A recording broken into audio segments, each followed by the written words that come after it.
Bueno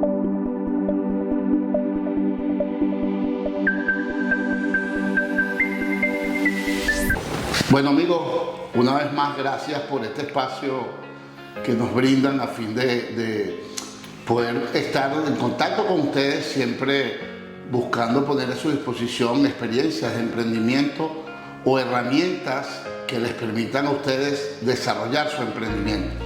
En la tarde de hoy nos encontramos con Yure, una de mis grandes amigas aquí en Miami. Gracias por la oportunidad, Tito. No, de nada, alguien quien aprecio, creo que todos acá, como dice George Harris, pues muchos de los que vivimos acá en Miami tenemos la licencia de real estate, algunos más que otros desarrollan el negocio y bueno, Yure es uno de esos realtors que más desarrollan el negocio, que se han enfocado en vivir del negocio hasta cierto punto, digamos, y que es una persona que tanto en el área comercial como en el área residencial pues sirve de mucha ayuda a la hora de poder evaluar una opción de inversión, ¿no? En la tarde de hoy nos vamos a enfocar en lo que es el tema de comercial, ya que todas las personas que nosotros buscamos tocar en el podcast van hacia el área del emprendimiento, y el emprendimiento pasa por seguramente adquirir alguna propiedad o rentar una propiedad comercial que les permita arrancar una oficina, que les permita arrancar un warehouse, etcétera, etcétera, ¿no? En el caso, pues, hoy nos acompaña Yure, quería hacer una breve introducción. Yure es americano, vivió en Venezuela, hijo de padres venezolanos y dominicanos, con más de 30 años, pues, viviendo acá en los Estados Unidos, bueno, con toda una experiencia profesional en el área de administración y mercadeo, ¿no? Ha sido también emprendedor, o es emprendedor, tanto en el área de real estate como en su propio proyecto personal. Pero bueno, como primer punto y como dinámica lo que ha sido este podcast, pues dejemos que Julia se presente y nos comente un poco cuál ha sido tu historia, ¿no?, en todo este tema. Bueno, muchísimas gracias de nuevo por la oportunidad, Tito. Sí, tengo 32 años en este país, tengo ya 19 años haciendo real estate y los mismos 19 años aquí en Pickle Real. He estado en la misma compañía desde el momento que saqué la licencia. Me he puesto un poco más con el tema comercial, primero porque tiene menos competencia en el campo de inversiones que el residencial. Hay muchísimos más realtors enfocados en el área residencial más que en el área comercial. Entonces, por temas de competencia, me he enfocado un poco más en esa línea y he adquirido a través de los años mucha experiencia en el tema comercial. El tema comercial es muy amplio, es como decir el derecho. Los mismos abogados, hay abogados de bienes y raíces, como hay abogados para divorcio, abogados de bancarrota. Igual el real estate es así, ¿no? Entonces, el tema comercial se tiende mucho en temas industriales, puede ser también negocios, puede ser un restaurante, puede ser un gimnasio, puede ser una peluquería. Todo esto entra en el lado comercial. Dentro del comercial está la parte industrial, que también lo he hecho bastante y tengo mucha experiencia, que ya ahí son los warehouses. Claro. Ahora, te me estás yendo por lo que es parte del segundo punto de la conversa. Ok. Háblanos de ti. O sea, ¿cuál fue tu experiencia? ¿Cómo fue? Porque esa persona que te está viendo ya seguramente vive en Georgia y está pensando en irse a Miami. O la persona que nos está viendo está en Miami y desea emprender un negocio. O la persona está en otro país y desea migrar a los Estados Unidos. En tu caso, ¿cómo fue ese proceso? Bueno, yo comencé en el área residencial, sigo haciendo residencial, no es que me haya despegado. Cuando me refiero a proceso, me refiero a tu proceso de vida. O sea, naciste aquí, viviste en Venezuela, por X y condiciones, te viniste aquí, que muchos venezolanos que empezaron a través del tema de Chávez, este tema se fueron viniendo. Sí. ¿Cómo fue tu proceso en ese sentido? Esa transición fue en el año 92, ya por temas de inseguridad en Venezuela me habían atracado y ya no me sentía seguro en Caracas. Toma mucho tiempo. Sí, ya tomé, pero como atorado. Y fue un factor para tomar la determinación de venirme. Tomando en cuenta que me atracaron, ya a punta de pistola y todo esto, eso me generó una preocupación, un trauma. Y yo, sabiendo que tenía el estatus legal garantizado, puesto que nací aquí, tomé ya la decisión en el año 92 que me gradué de venirme a hacer vía. Pero siempre como venezolano y como extranjero, al fin, uno dice, vamos viendo si me va bien. Claro. Voy probando. Como va viniendo, vamos viendo. Voy probando y realmente me ha ido bien y no me puedo quedar. Y decidí quedarme aquí, a pesar de que Venezuela se veía sumamente bien, todos lo sabemos. De hecho, llegaban muchos extranjeros porque Venezuela era una tierra de frutos. Bueno, pero ya con el tema de la inseguridad no había control.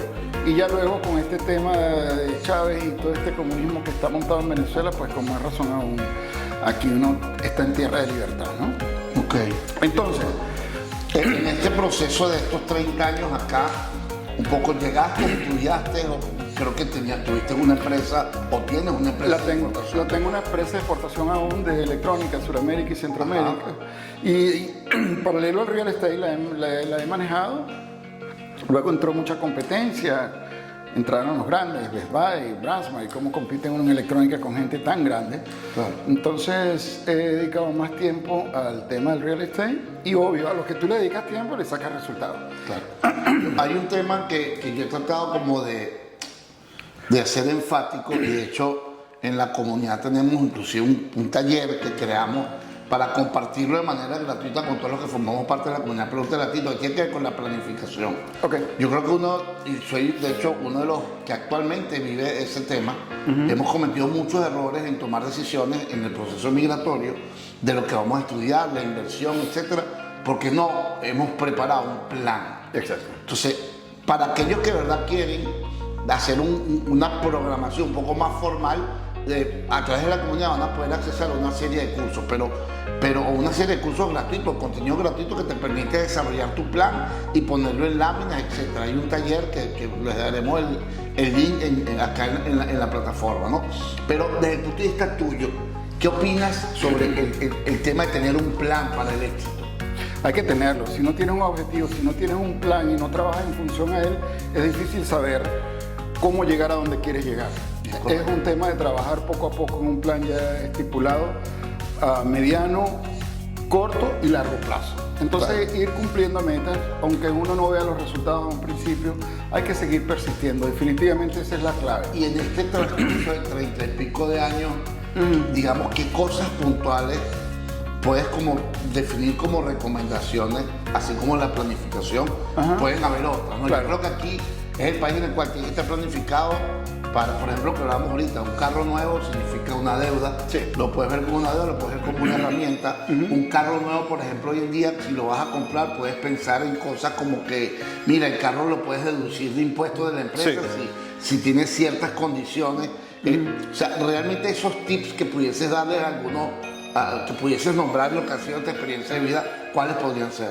Bueno, en mi caso particularmente, para mí lo que me genera paz es tratar de vivir libre de deudas. Ese ha sido mi foco, mi objetivo, y lo he logrado porque también antes de eso estuve muy endeudado y eso a mí no me genera paz. A mí me genera paz tener mi casa paga, que la tengo, no deber en tarjetas de crédito, tener mis carros pagos, mi moto paga, todo pago.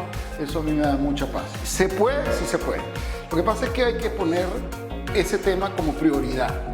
¿Entiendes? Porque uno muchas veces piensa más en viajes, en diversiones, en gastar cosas innecesariamente, más que en abonarle, por decir, al capital de una deuda hipotecaria. Ese va a ser tu techo. Todos vamos para viejos. Aquí nadie va para joven. Entonces, darle prioridad a ese tema de pagar tu casa para mí fue primordial. Lo logré hacer y eso genera una paz tremenda.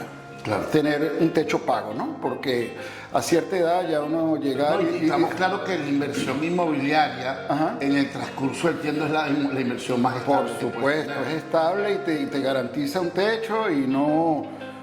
Va a llegar un momento en que uno no va a tener la energía para seguir trabajando ya con cierta edad, y tener un techo pago es una tranquilidad. Tenemos el tema de vivienda, planificación. ¿Qué otro elemento pudiésemos mencionarle a la gente que es clave? O sea, bueno, yo diría que eso lo resumimos como la educación financiera que debemos tener en este país, que no la tenemos la mayoría de los latinos. Yo recuerdo en Venezuela llegar a tener de un solo banco 6 tarjetas y no pagaba a tiempo. Aquí en este país sí, el tema del crédito es fundamental. Fundamental, hay que mantener un buen récord El crédito. tema de los impuestos. Eso te abre las puertas. El tema de los impuestos, yo diría, estamos en un país donde existen las reglas y hay que cumplirlas. Aquí hay que pagar los impuestos, aquí hay que pagar el child support, aquí hay que pagar las tarjetas, aquí hay que tener al día todas las cuentas. De esa manera, uno no va en contra de las reglas de este país. Ya uno vive aquí por muchos años y aprendió a manejar las cosas como el país las exige. Claro. No se puede evadir impuestos, no hay que buscarle la vuelta, no podemos venir con una mentalidad latinoamericana. Aquí es diferente, estamos en un país de oportunidades, pero hay que ir por el carril. Hay que pagar los impuestos, hay que pagar los impuestos. Pero ¿cuál es el beneficio? Cuando uno ya llega a cierta edad, a los 67 años, también te devuelve el Social Security mucho de lo que tú has pagado ahorita. Entonces es algo que se devuelve. ¿Entiendes? Cuando tú tienes Medicare, cuando tú cuentas con un seguro del Estado, eso te garantiza que tú vas a tener tu medicamento, tu estabilidad, tu medicamento y todo lo que tú necesitas para tu vejez. Claro. Entonces no es plata botada. Entonces, importante. Sí, una de las cosas que yo te encontré conociendo 5 o 6 años, tal vez más 8. Más, 8. No, como 8. Que, ¿sabes? Que uno entre nosotros, yo me ha pasado 2 veces con 2 amigos, ¿no? Y uno de esos eres tú. Alguien un día hizo un comentario, creo que era por la soltería o algo así. Y una de las cosas que siempre he querido como que compartir de ti es que más allá de lo que la gente ve, hay que siempre ver, o sea, analizar como quién es realmente la persona, ¿no? Okay. Para mí eres un tipo organizado, profesional, uno de los mejores vendedores que conozco. Una gente que ha logrado, lo que tú dices, tener esa visión de planificación y tener su casa propia. O sea, son cosas que hablan muy bien de una persona como tú, pero que aparte eres jovial, eres agradable, siempre estás contento. Vi que has pasado por un proceso con el tema del peso y has tenido la disciplina de mantener tu broma. Hoy en día, ¿sabes? El tema del licor, has logrado manejar tus cosas, como que porque son etapas por las cuales todos pasamos. Claro. Yo creo que eso es uno de los temas que siempre he querido y mantenido y que he admirado de ti, que has sido disciplinado. O sea, sí, independientemente de todas las cosas buenas, positivas o malas que uno va teniendo en la vida, pues hoy en día estoy claro que eres alguien para mí, un ejemplo a seguir, y sobre todo en el área profesional. Creo que pocos realtors de los cuales conozco pues tienen la profundidad del conocimiento para apoyar en el área comercial o residencial a un inversionista. La siguiente pregunta va un poco relacionada a ti, o sea, ¿qué cosas te inspiran hoy en día? Ya teniendo 30 años en este país, no es lo mismo que yo que tengo 10, otros que tienen 8, tenemos otra situación, pero ya cuando logras este cierto nivel, digamos, ¿qué cosas hoy en día te inspiran? Aparte de tu hija, que sé que para ti. Claro, mi hija es mi mayor tesoro, pero me inspira saber que estoy haciendo las cosas bien. Ese tema que tú tocaste en relación a situaciones que uno va mejorando en la vida, en el camino, eso te lo da muchas veces la madurez de los años, ¿verdad? Entonces todos tenemos áreas de debilidad, vamos a estar claros en esto, nadie es perfecto. Lo importante es, número 1, reconocerla y número 2, trabajar en ellas para mejorar. Como todo ser humano, lo que buscamos al final del día es mejorar como seres humanos, tratar de ayudar al que uno puede. Son cosas que, tú sabes, lo que se siembra, se cosecha. Claro. Entonces, ahorita mi enfoque es vivir la vida en armonía, plenitud, sin hacerle daño a nadie, trabajar en mi retiro, que lo tengo cada vez más cerca, ¿no? Y ya tengo parte de él trabajado y ya tengo ciertos ingresos pasivos todos los meses en mi cuenta, lo cual me genera mucha tranquilidad, porque no es igual ganar bien y tener muchas deudas porque no ves la plata. A lo mejor ganando menos sin deuda lo disfrutas más, y de eso se trata la vida. No se trata de trabajar 10 horas al día, se trata de trabajar pero al mismo tiempo disfrutar. Sí, yo ahí, tal vez en esta búsqueda de respuestas, una vez, de hecho le he hecho la pregunta a 2 o 3 amigos americanos, y cuando les pregunto yo digo, oye, ¿cuándo tú logras aquí como estar más relajado, ¿no? Porque realmente uno vive aquí un ritmo de trabajo que a veces como que sobrepasa las responsabilidades que el tiempo que uno tiene, ¿no? Uno me ha respondido, ¿ya tienes 401k? Es una de las respuestas. La otra es, bueno, yo creo que en esa búsqueda del éxito hay que perseverar, hay que tener un plan. Y probablemente, en mi caso, como lo veo ahorita, 2 o 3 años espero estar, digamos, o sea, cumplir un ciclo como de 2 o 3 años en un proyecto un poco sólido para que logres un poco más tranquilidad, porque realmente que al inicio es muy difícil. Sí lo es. Que buscar la idea, buscar las opciones, el tema de los papeles, el tema de dónde vivir, los hijos, la adaptación a este nuevo, digamos, ecosistema y con la presión económica que es muy fuerte, ¿no? Por eso creo que la planificación es importante, pero por otro lado saber que tienes un poco el tema del tiempo, el valor del tiempo, o sea, el tiempo aquí no es como en Venezuela que uno, el tiempo es el tiempo y uno no lo veía, aquí el tiempo es dinero. Es dinero y es súper vital ese punto, disculpa que te interrumpa, voy a hacer hincapié en ello. Tomando en cuenta de que tú puedes recuperar cualquier cosa en la vida menos el tiempo. Tú puedes tener hoy dinero, mañana no, pero pasado sí. Igualmente propiedades, muchas cosas, pero el tiempo no se recupera. Ya un 17 de julio del 2025 no vuelve. Lo que pasó hoy, quedó en la historia. Eso es lo único con que nosotros contamos, con el tiempo. Entonces yo pienso que de alguna manera tenemos que hacer lo mejor que podamos hacer con el tiempo que nos queda. Realmente cuánto nos queda, nadie lo sabe. Solo Dios, ¿verdad? Pero el número, o sea, si tú sacas la cifra, o sea, que en estos días a comida, yo le dije, porque todo este tema de planificación y mucho de este podcast viene, porque un día yo le pregunté a Ana Paula, y digo, Ana, ¿cuál es tu plan para el año que viene? Y la chama me dijo, papá, ¿qué es eso? Oye, a mí eso me creó como una necesidad de hacer esto para que por lo menos a impactar positivamente a cualquier cantidad de personas que vea este contenido, porque tú sacas la cuenta ahorita, yo por ejemplo digo, una edad promedio, 85 años, me quedan menos de 10.000 días. Entonces, yo le decía esa cuenta a mi hija, la saqué, eso fue este año, y en esa conversación, hija, a mí me quedan 10.000 días para estar contigo, para compartir, para verte. Con suerte, a lo mejor es menos, ojalá que tú sí. vives en España, yo vivo aquí, si quitamos todo ese periodo de tiempo, ¿cuántos días realmente nos queda? Claro. Entonces, el tiempo nuevamente tiene un valor súper importante muy en la importante. situación. Sí. Y lo otro que quería decirte, que ya lo veníamos hablando, tiempo y cómo ves el tema del dinero, o sea, para ti el dinero, ¿qué significa? ¿Cómo lo has ido gestionando?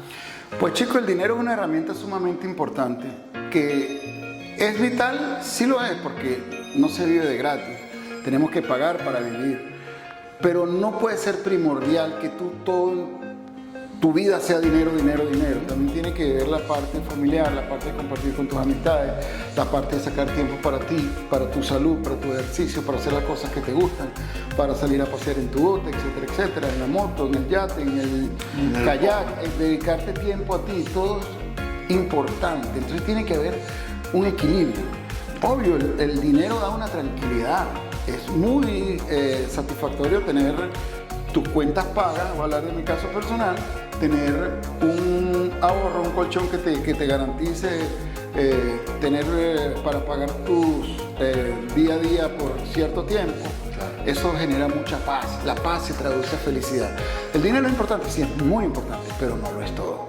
Claro. Hay otras cosas más importantes. Eso que nombras tú de la educación financiera, uno de los principales elementos es lograr ese colchón para cubrir. Claro, ¿cierto? Eso es ahorro. Sí, se llama ahorro de emergencia. Sí. Ajá, fondo de emergencia. Fondo de emergencia. Hay que tenerlo. Nadie cuenta con enfermarse o una situación de salud en la que pueda de pronto dejar de trabajar por un tiempo. ¿Y qué tal si no tienes cómo subsanar esos compromisos financieros en ese tiempo que vas a estar de reposo? ¿Cómo haces? Ahí te enferma más la preocupación que la misma enfermedad. Yo tengo un casito ahorita, por ejemplo, que por tema de declaración de impuestos no sabía que te pueden suspender el seguro. Sí puede. No lo sabía, bueno, estoy trabajando ese tema ahorita con... Claro que se puede, claro que se puede. Sí, el dinero evidentemente es muy importante, es un vehículo que te genera paz. Tú le estás garantizando una buena educación a tus hijos, aparte del legado que tú vas a dejar con tu buen ejemplo y tu trabajo, pero eso te da como una paz, una tranquilidad, saber que tú como padre cumpliste con tu función, que era pagarle una buena educación a tu hijo, darle un buen ejemplo y que van a llegar a ser hombres y mujeres de bien gracias a tu esfuerzo. Y al acompañamiento. Pues, Ya, ¿qué le tiene miedo Junior? Chicos, miedo como tal a este punto de mi vida, yo diría que a casi nada o a nada. ¿Qué le tiene miedo a la gente? ¿Envejecer? Bueno, ya, eso es algo inevitable, eso es inevitable. Cumplo 61 años en 2 días, pero me siento súper bien, que es lo importante. No es la edad, es la energía y hacer lo que tú quieras hacer y tener la voluntad, no solo la energía, el tiempo y los medios, sino tener la voluntad de hacerlo, ¿no? Saltar del sofá y decir voy a correr, voy a agarrar la bicicleta y mantenerse activo. Es importantísimo. ¿Y qué opinas del fracaso? Es parte del proceso en la vida, siempre va a existir. Lo que hay es que saber enfrentarlo. Siempre no es fracaso, estás aprendiendo una manera de no hacer bien las cosas. Quiere decir que por ahí no era, vamos a buscar opciones. Pero no es fracaso, es aprendizaje. Sí, ahí esa pregunta a veces como que confunde, ¿no? Sí. Y un poco quisiera aclarar en qué sentido, porque, o sea, cuando me refiero, de hecho me voy un poquito atrás con el tema del dinero. Creo que les refiero a Robin Sharma. Vean la conferencia que dio Robin Sharma en la conferencia esta del BBVA, que habla sobre los tipos de riqueza. Okay. Creo que es un documental o es un documento digital de altísimo valor para ayudarte en tu proceso, digamos, de formación, en tu proceso de emprendimiento, porque todos sabemos que el dinero es importante, pero esa es una forma de riqueza, pero hay otras formas de riqueza que debemos desarrollar y creo que él lo expresa de una forma súper sencilla y súper profesional y que te hace analizarte internamente, ¿no? Claro. Después nos habíamos quedado con el tema de a quién admirabas o era lo que te da miedo, que te da miedo lo de la edad y que es lo que antes de lo de Robin Sharma, lo del tema del fracaso. Algo que leí hace poco y que lo he comentado tiene que ver con que a veces comparemos, ¿no? O positivamente. Estamos en una empresa y estamos en el área de emprendimiento. En el área de emprendimiento nos ha tocado, después que salimos de Venezuela, somos emprendedores todos, creo yo, tomar una serie de decisiones. Okay. Cuando estamos en una empresa, de verdad que las decisiones no tienen un riesgo o tienen menos riesgo dependiendo de la decisión que esto. El punto es que mientras más decisiones tomemos, vamos a asumir mayores riesgos, pero también nos va a hacer en la medida que tú tengas un plan y tengas un objetivo de esa toma de decisiones que te pueden llevar a ciertos fracasos o errores, cada vez que los tengas vas a ir corrigiendo. Claro. Yo pongo otro ejemplo ahí. Por ejemplo, creo que es el lanzador de 3 de los... ¿cómo se llama? Michael Jordan. No, que es ahorita el mayor anotador de 3 puntos. Steve Curry. Creo que Steve Curry hace 500 o 5.000 lanzamientos diarios. ¿Sí? Y cuando analiza a la gente de éxito, por eso me refiero al tema del fracaso, bueno, en una serie de 100 metí 80, después metí 90, después de 100, 100. O sea, el punto es, síguelo intentando. Claro. Vuélvelo a hacer porque tienes que aprender del error, tienes que aprender de ese pequeño fracaso, porque si lo haces de esa manera, estás cada vez más cerca del éxito, claro, de lograr el objetivo. Entonces quería un poco tocar eso, ¿no? Claro, sí, no hay que tener miedo. Sí, definitivamente da miedo lanzarse a un nuevo proyecto. Ajá. Pero hay que hacerlo. No importa que fracases, te caes 10 veces y te levantas 11. Es normal. Y tú puedes ver, lo acabas de decir tú, la gente de éxito tuvo muchas caídas.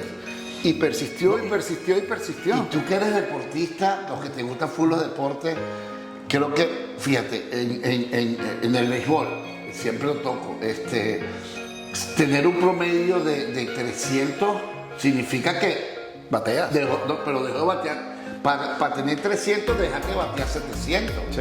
¿Me explico? O sea, y un jugador de 300 está en historia. Claro. O sea, creo que nadie tiene promedio de 400. Creo que el más alto fue el pitcher, ¿cómo se llama? El jugador americano, creo que está en 302, 320, ¿cómo se llama? Me quejó el de la fama. Es que el nombre ahorita. El punto es que para ser exitoso no tienes que hacer el 100%. Claro. Del éxito. El que mete goles, no ha metido goles, digamos, de las 100 veces que lo intentó, no metió los 100, metió 20, metió 30 y ya son exitosos. En fin, la probabilidad de éxito es lo que sí, o sea, lo que sí es cierto en todo esto, estadísticamente, es que el 75% de esa gente que logró el éxito o que han logrado el éxito, llámese Jordan, Messi, el otro, han tenido un plan. Claro, han tenido un plan. Insistiré siempre en que una de las cosas que más quiero que la gente se lleve este podcast es la importancia de tener un plan. Por muy chiquita que sea tu decisión, siempre haz un plan. Vas a comprar, y ya esta era la última pregunta para entrar en materia de lo que es tu línea de negocio. O sea, cuando tú emprendes, cuando tú, bien sea por necesidad, bien sea por cambio, tienes que definir un plan. ¿Por qué? Porque el plan te va a permitir ver tu situación actual, te va a permitir comparar, hacer análisis de mercado, te va a permitir, digamos, contrarrestar, o no contrarrestar, hacer análisis sobre opciones de inversión que te permitan tomar la mejor decisión. Una vez que la tomas, sí te puedes ir a procesos de automatización o hacer procesos de erogación de una inversión, que es donde entramos ahorita. En mi área, que es la que un poco más estoy trabajando ahorita, con la parte de tecnología, igual, primero el plan, luego la tecnología para que pueda automatizar lo que ya pasó por un proceso de análisis. Porque usted un sistema le pone basura y va a botar basura. Obviamente. Ahora, en el área del negocio, que es donde quiero ahora sí entrar para hablar bastante, o entrar al tema de lo que es el real estate comercial, a la hora que uno busca hacer un emprendimiento, tienes tu plan, viene el tema de dónde estoy.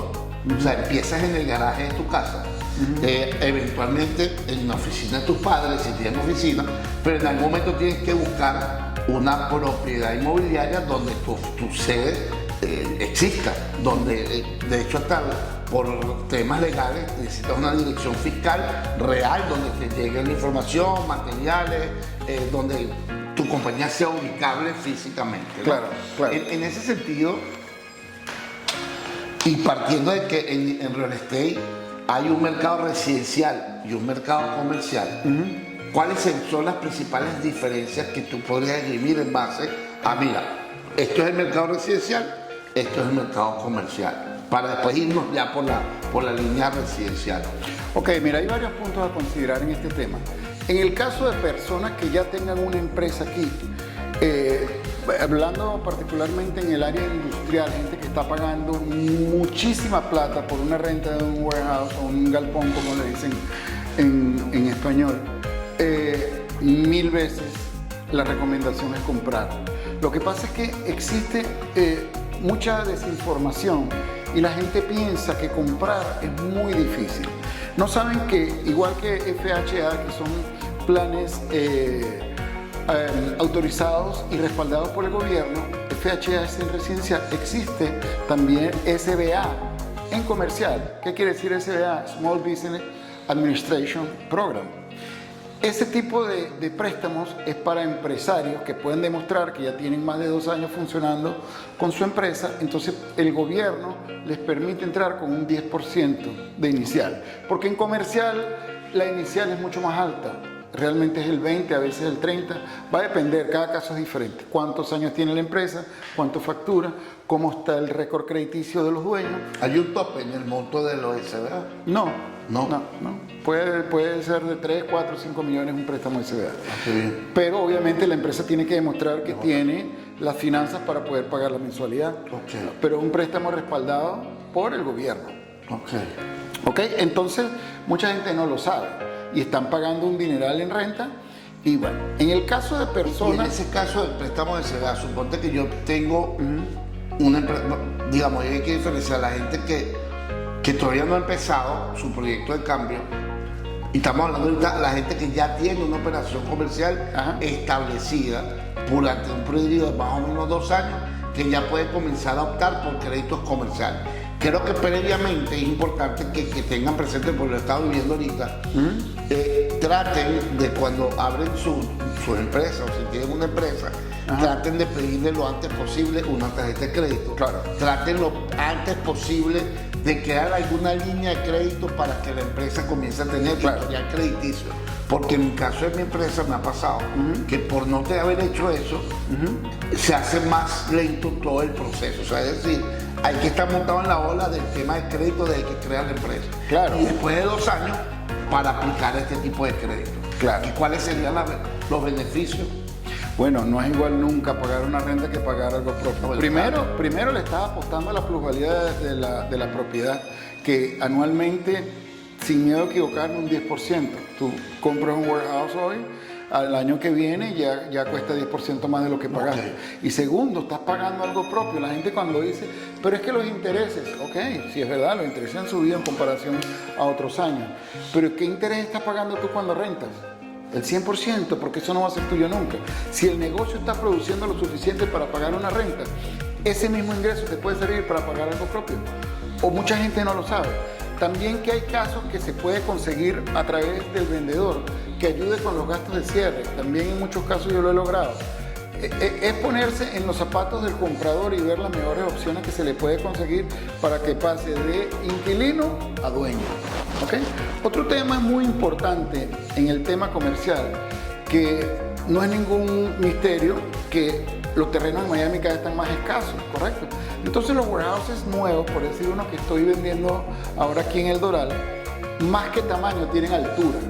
La altura, exactamente, anteriormente los warehouses tenían 12, 13 pies de altura, ahora tienen 20. Entonces tienes mucho más espacio para tú almacenar hacia arriba. Y venden unos racks ya al tamaño de lo que se está ahorita. Claro. Entonces, mucha gente dice, pero es que está muy caro, $500 el pie cuadrado. Ojo, nuevo. Eso me llama la pregunta que es, ¿cómo ves el mercado comercial en este momento? Mira, siempre va a haber clientes para mercado comercial, siempre. Hay mucho menos competencia en comercial que residencial. Quiero decir que por cada warehouse que hacen 20 casas.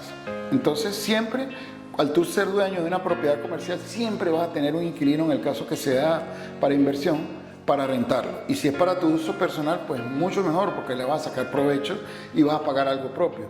Que a la hora de mañana quieres vender el negocio, tú vendes el negocio ya con la propiedad, el negocio vale muchísimo más. Entonces, desde todo punto de vista, adquirir una propiedad comercial es beneficioso para un empresario. ¿Y un cliente extranjero pudiese adquirir una ¿Cómo no? Claro. propiedad? Lo que no califica es para el préstamo SBA, Small Business Administration, como extranjero. Porque no tiene la compañía. Claro, porque tiene que ser una compañía, a lo mejor la tienen, pero al ser extranjero no califica. Ok, tiene que tener estatus legal. Exactamente. Ok, perfecto. Cuando hablamos, la primera pregunta, tal vez nos saltamos unas cositas, hablamos del mercado residencial y el mercado comercial. Cuando hablamos del mercado residencial nos dirigimos a todo lo que es compra, venta o renta de apartamentos, ¿cómo se llama? De unidades residencial, porque quise decir multifamily entra en comercial. En comercial. Sí, claro, multifamily entra en comercial. Y en residencial serían los condos, estates y los single family home, townhouse. Y townhouse, perfecto. Y entonces, entrando al tema o siguiendo con el tema comercial, ¿cuál crees tú que sería el principal factor de invertir entonces en el tema comercial? Bueno, es muy importante el factor comercial, primero porque siempre vas a tener inquilino en el tema. Si eres inversionista, difícilmente tú ves un warehouse vacío, eso es casi imposible, mientras que si ves miles de unidades vacías en el tema residencial. Entonces, partiendo de ese punto de vista, es una inversión como más segura, ¿verdad? En ese tema, hace un año aproximadamente, se hablaba mucho del tema de oficinas. También. ¿Cómo has visto ese comportamiento este año? Porque recuerdo como que había un inventario importante del tema de oficinas. Se mantiene, se ha estado moviendo el tema de oficinas, o tú recomiendas más el tema de warehouse. Los dos tienen mucho público. Es interesante porque también las oficinas, acuérdate que todo está calculado. Una constructora que te hace un edificio de oficina no la está haciendo a ver qué pasa. Lo está haciendo porque sabe que se van a vender, porque sabe que se van a rentar. Hay mercado para todos. Están haciendo desarrollos inmensos de propiedades residenciales y toda esa gente tiene que trabajar. Y si haces construcciones comerciales, esa gente pone negocios y tiene que rentar oficina o comprar oficina o rentar warehouse o comprar warehouse. Eso es en esa línea, pero en el lado comercial también entran los negocios. Si tú, por ejemplo, vienes de Sudamérica y tienes negocios de X, tú puedes comprar aquí un negocio de la misma línea, que ya la conoces, obviamente, y te puede ayudar con el estatus legal, claro. No solamente la EB5 funciona comprando propiedades residenciales, funciona también comprando negocios. Bien sea una barbería, bien sea un gimnasio, bien sea un restaurante, un daycare que da mucha plata también. Entonces hay infinidad de negocios en los que la gente puede llegar invirtiendo y consiguiendo al mismo tiempo un estatus legal para esa persona y su familia. ¿Cómo es más o menos las etapas por las cuales pasaría un inversionista al momento de buscar una propiedad comercial? Me refiero, por ejemplo, buscar primero la precalificación de que ese cliente cumpla con el perfil. Creo que hay un tema de pruebas de fondo que ya tenga cuentas acá. ¿Cómo es ese proceso? Bueno, primero es saber cuál es la intención del cliente. Si está fuera, si él quiere venir a vivir o simplemente quiere un retorno de inversión de una inversión comercial, de una propiedad comercial. Segundo, yo lo que le pregunto es cuánto tiene en mente que va a ser su retorno, porque mucha gente en Sudamérica se piensa que los retornos son 20, 30% de la inversión anual y aquí no funciona así. En residencial, si tienes un 5% anual, estás bien. En comercial puedes tener un poco más, puedes tener hasta un 8 o un 10% de retorno anual de la inversión. Entonces, saber realmente, sentarse con el cliente y ver cuál es su objetivo, cuál es su visión, por qué quiere invertir, cuánto quiere invertir, porque dependiendo del capital del que disponga, entonces yo le puedo dar opciones. Sí, ahí creo que puedo puntualizar y corregir. Yo creo que cualquiera sea tu intención a la hora de buscar una inversión residencial o comercial, pero enfocándonos en la residencial, hay varios factores que tienes que tener claro. Uno, que es una inversión a largo plazo. Sí. Ok, si tú estás pensando comprar una propiedad hoy para venderla mañana, vete a la bolsa, vete a cripto, vete a otro mecanismo. Porque el mercado inmobiliario, y más lo hemos vivido estos últimos años en Estados Unidos, salvo porque después de la pandemia hubo un efecto ahí, digamos que lo hemos estado viviendo todo, hubo un crecimiento en el tema de precios, pero eso no venía así. Y el mercado tiende a hacer ajustes, lo entiendo. Entonces, lo ideal es que tu inversión sea planificada a 3, 4, 5 o más años, si realmente quieres hacer una inversión inmobiliaria. Si esa no es la expectativa, entonces agarra ese capital, cómprate propiedades que puedas hacerlas también en remate, o propiedades para hacer flipping, que tú puedas comprar, vender y tal.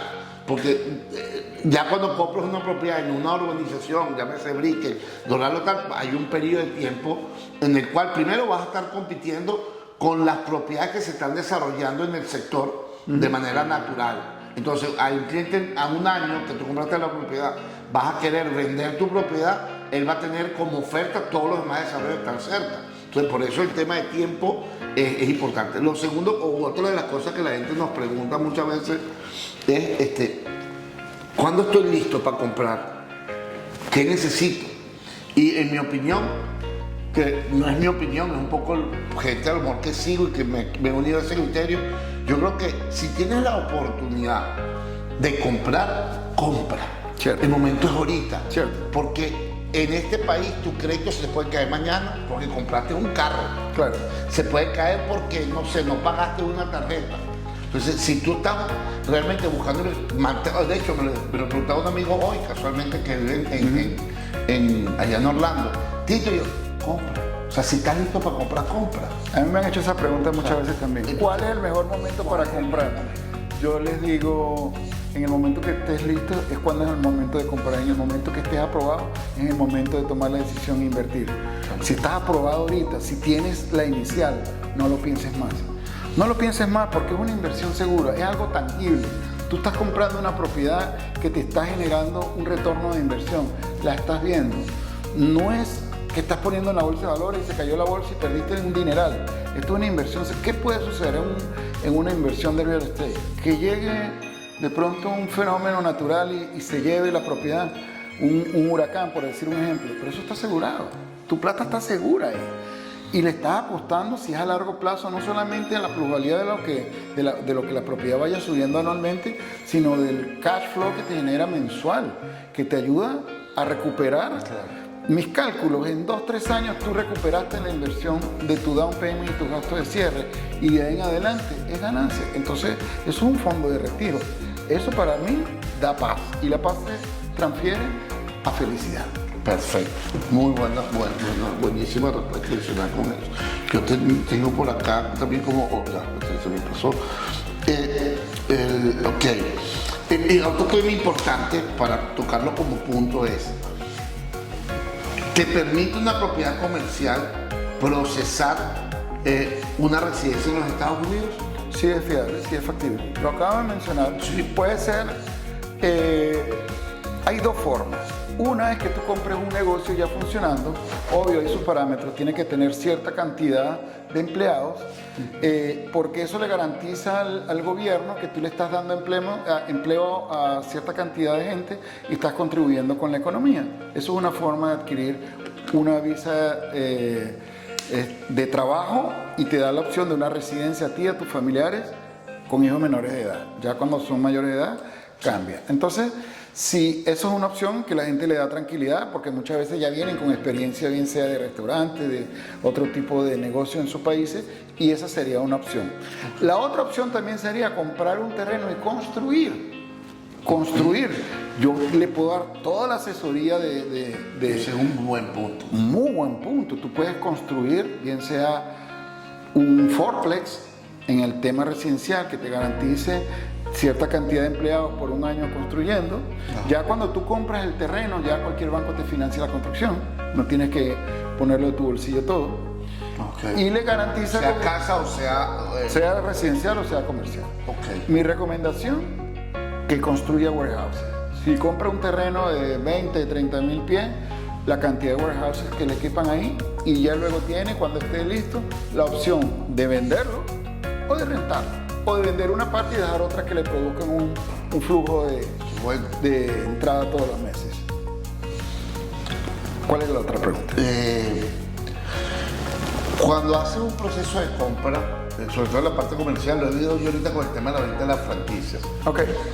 Hay un proceso, digamos, el proceso involucra, o qué tan, o sea, cómo ayudas al cliente para validar que esté pagando el precio justo, aunque sé que hay un proceso, o mejor dicho, dentro del proceso hay un proceso en el cual te evalúa una empresa para al inversionista decirle, mira, si cumple con esto, eso tiene un nombre técnico que no recuerdo ahorita, pero ¿qué elementos tú como agente de bienes raíces en la parte comercial le esbozarías al cliente un informe, un reporte, un análisis de lo que es ese tema de inversión? Claro, muy buena pregunta. En cuanto al tema comercial, bueno, aplica residencial también. ¿Cómo sabes tú que estás pagando el precio justo en una propiedad? Es muy sencillo. El banco que va a prestar la plata, incluso si no la vas a financiar y vas a comprar de contado, mi trabajo como asesor es saber que el pie cuadrado en esa propiedad, en esa misma subdivisión, está dentro de los parámetros. Lo mismo que hace el banco, que manda a hacer un evalúo, una tasación, lo que llaman en inglés un appraisal, se hace bien sea un comprador de contado o un comprador que financia, de manera de saber que estás comprando el precio justo. El banco manda a hacer un appraisal con el fin de no aprobar más de lo que dé el appraisal. ¿Me explico? Si tú estás vendiendo un warehouse, por decirlo con un ejemplo conciso, en $1 millón, o por decir en $500,000, y el appraisal pasa por 450, el dueño tiene dos opciones: o baja el precio para poder cerrar, o se siente a esperar a un comprador de contado, un cash buyer, que no es recomendable. Siempre normalmente se baja el precio para tú poder cerrar. Entonces eso te garantiza a ti que tú estás comprando a un precio justo y no hay un sobrevalor del precio. Eso en cuanto a una propiedad físicamente. Ahora, cuando estás comprando un negocio, ya es un poquito diferente. Tú tienes que ver de verdad que esa empresa produce lo que dicen los libros, porque en muchos casos no lo es.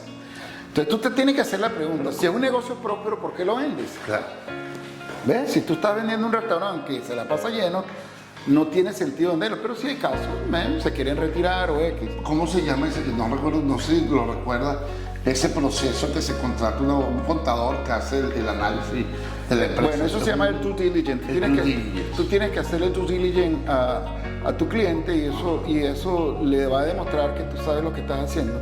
Okay, tú vas a hacerle un estudio al negocio o a la propiedad y ver que vale el precio justo y al mismo tiempo una proyección del retorno de inversión para que eso le dé seguridad y le dé tranquilidad. Otra cosa que he visto, y no sé cuál es tu recomendación, me pasó con unos clientes, buscaron un abogado, me parece que el abogado no es experto en comercial. Okay. Entonces, hubo un tema que yo les propuse en la negociación, que nunca supieron ponerlo de forma comercial, y se cayó la negociación. O sea, mi pregunta ¿es recomendable o existe un tipo de abogado para manejar, por ejemplo, negocios y franquicias que es diferente a que maneja divorcio? Claro, cómo no. Entonces, ese tipo de abogados, ¿qué nomenclatura conoces? ¿Tiene un equipo de trabajo con el cual manejar ese tipo de casos? Claro, yo lo tengo. Todo esto se ha logrado a través de los años. Claro. Abogados especializados en real estate comercial. Perfecto. Lo tengo. Para que proteja pues la inversión de tu cliente.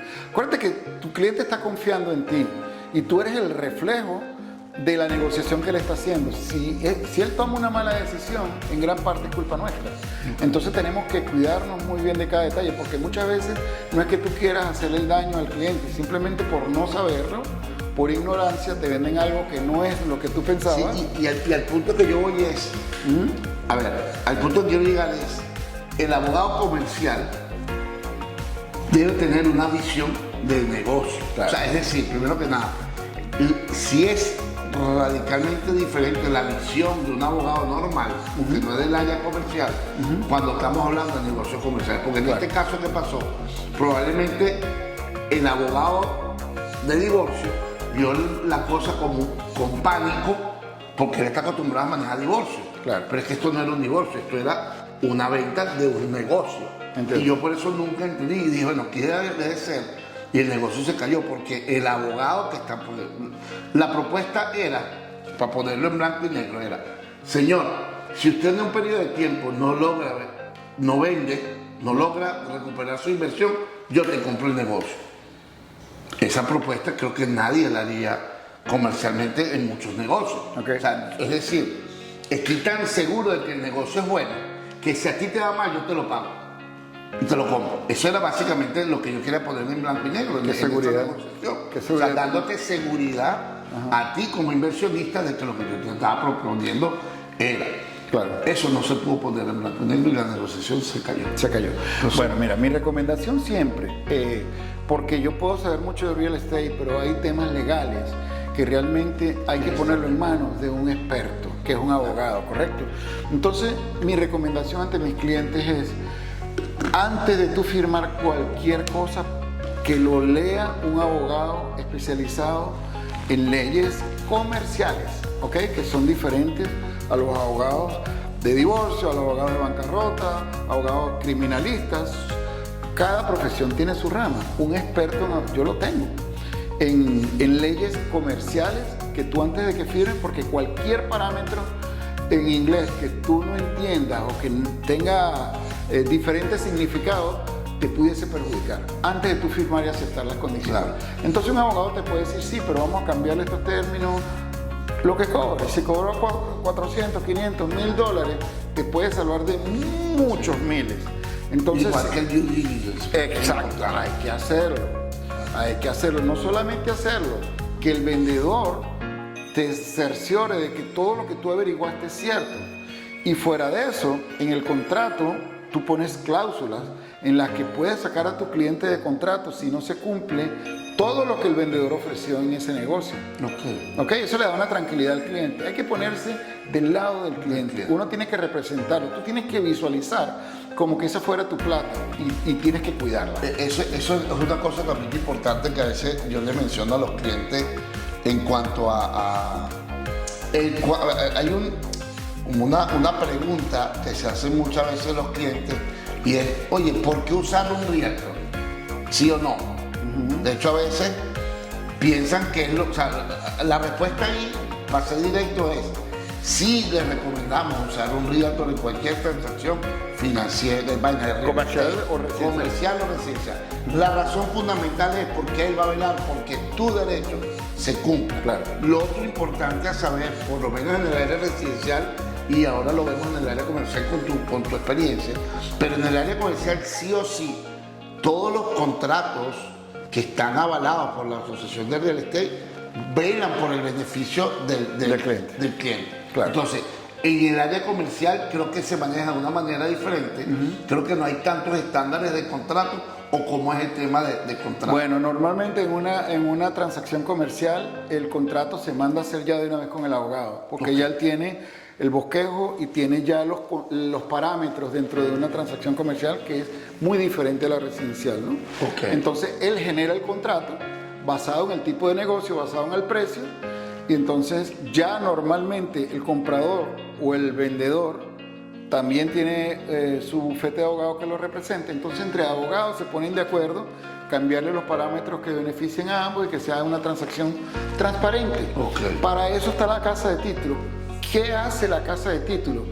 Es un intermediario entre el comprador y el vendedor que va a esclarecer si la propiedad tiene de pronto alguna violación, si tiene algún link de algún banco que prestó un segundo mortgage y no está visible.